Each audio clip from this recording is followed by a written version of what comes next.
Alors bonjour à vous, bienvenue sur cette nouvelle vidéo.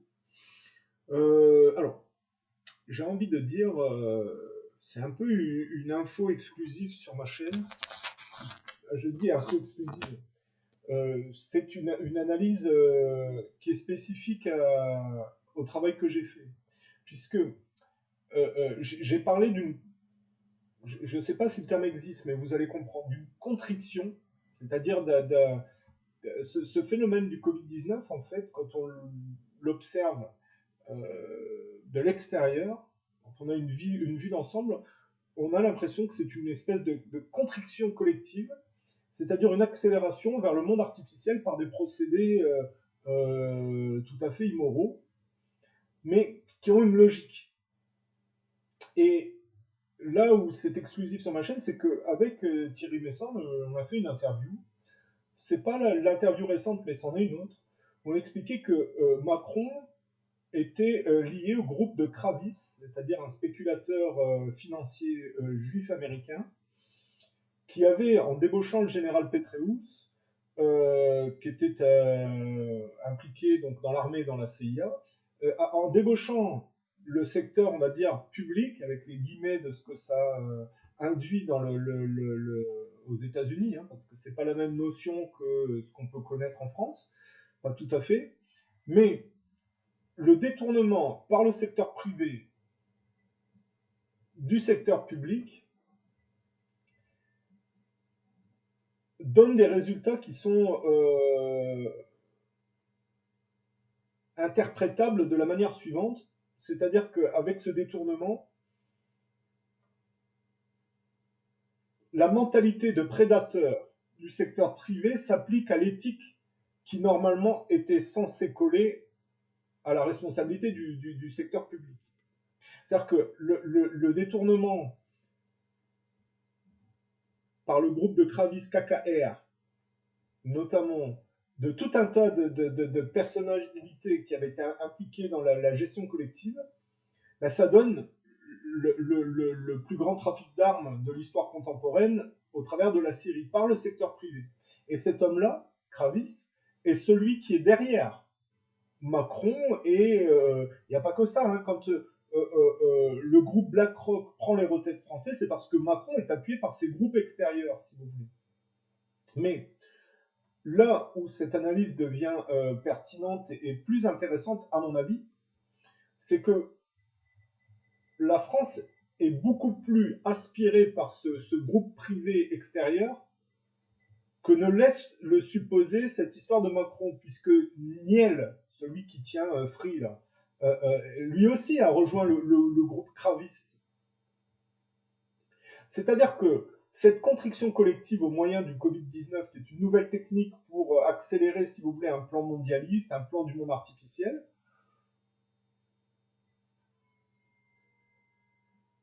on peut identifier, si vous voulez, comment dire, une certaine mouvance qui pousse derrière ça. Euh,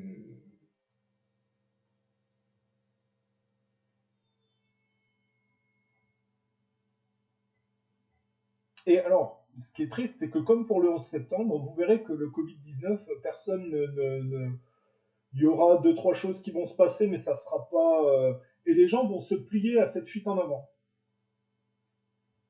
On peut dire, si on était dans si on prenait la prolongation de ce que faisait Thierry Messon, on peut dire Covid-19, l'effroyable imposture. Maintenant,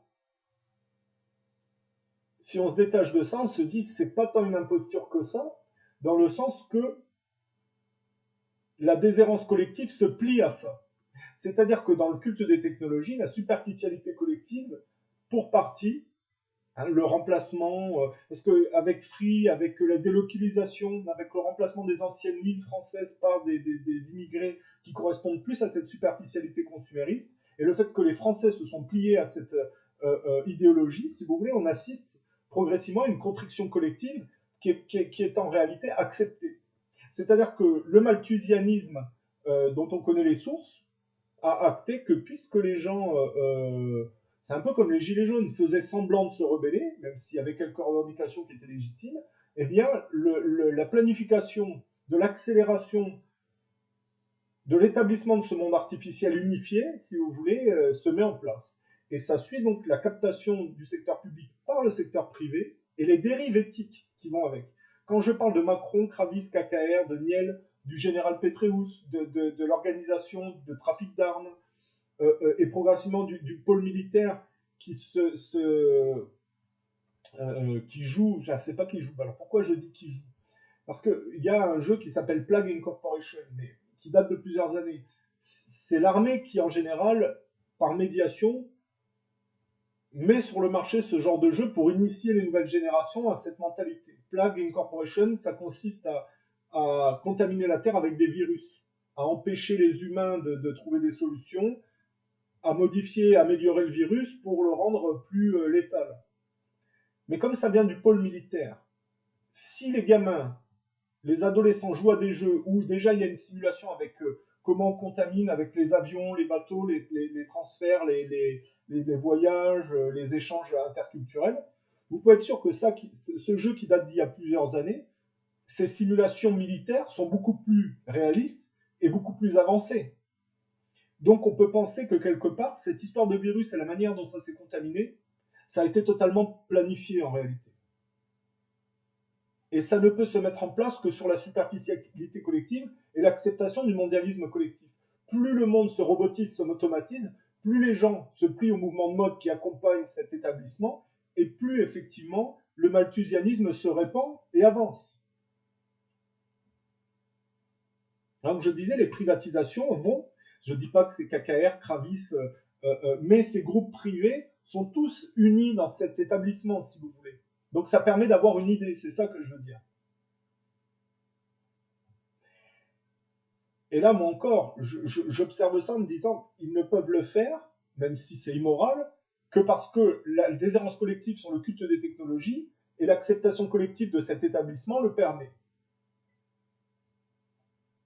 Et on se rend compte qu'il y a peut-être une partie de la population qui voudrait refuser ça, mais qui n'a pas la lucidité ou la compréhension de ce qui est en train de se passer.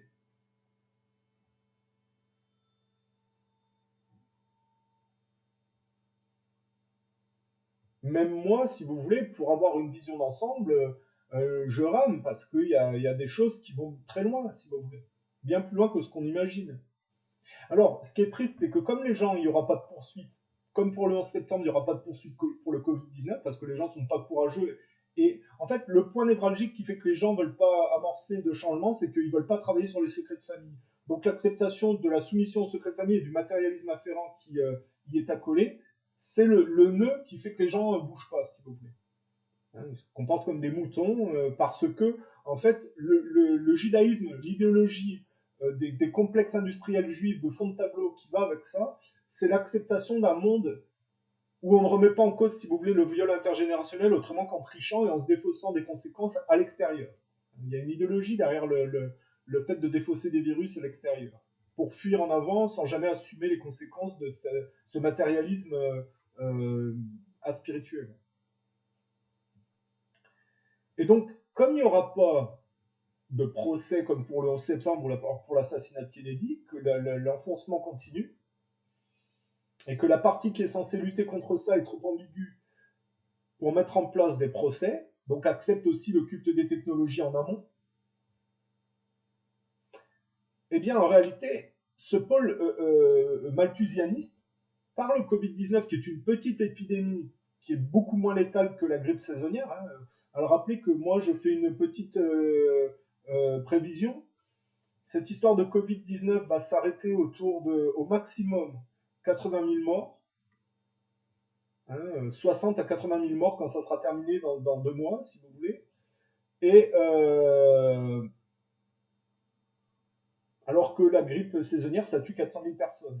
Hein, donc il faut aussi remettre les choses en perspective, si vous voulez. Simplement, le gros problème du fait que les gens ne se réveillent pas, c'est que les malthusianistes vont acter qu'ils pourront affiner leur technologie et leur méthodologie.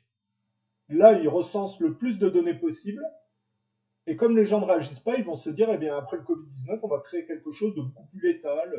Euh, on va voir comment les gens s'organisent, on va voir comment on peut progresser. C'est ça le problème de quand vous critiquez pas le 11 septembre, eh ben, effectivement, Bush va mettre en place ces prisons illégales, ces laboratoires bactériologiques un peu partout sur la planète. Les Américains vont progresser, si vous voulez, la privatisation va s'accélérer, la fuite en avant du côté de la dette aussi.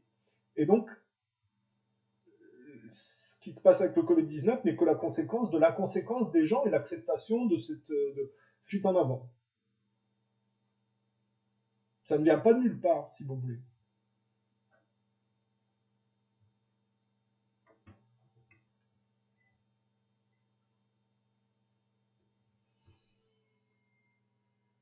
Alors, pour moi, comment je conseille de s'en sortir? Il faut bien travailler à s'extraire des secrets de famille et à ne pas rentrer en conflit avec cette partie matérialiste de l'humanité qui fuit vers le monde artificiel. Si vous ne voulez pas en faire partie, il faut comprendre comment il fonctionne pour vous en extraire sans rentrer en conflit. On peut critiquer, effectivement, mais je pense que la subtilité consiste à s'extraire de ça par la non-violence et la lucidité, la maturité.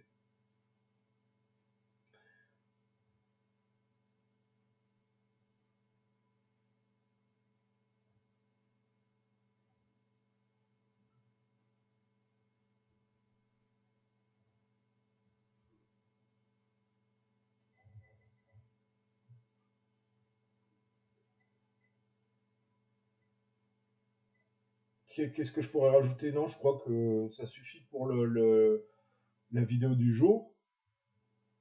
Je pense que il y a un problème actuellement. Et le problème, c'est véritablement le culte des technologies, la superficialité consumériste que les gens n'arrivent pas dont les gens n'arrivent pas à se détacher. Donc ça les aspire, si vous voulez.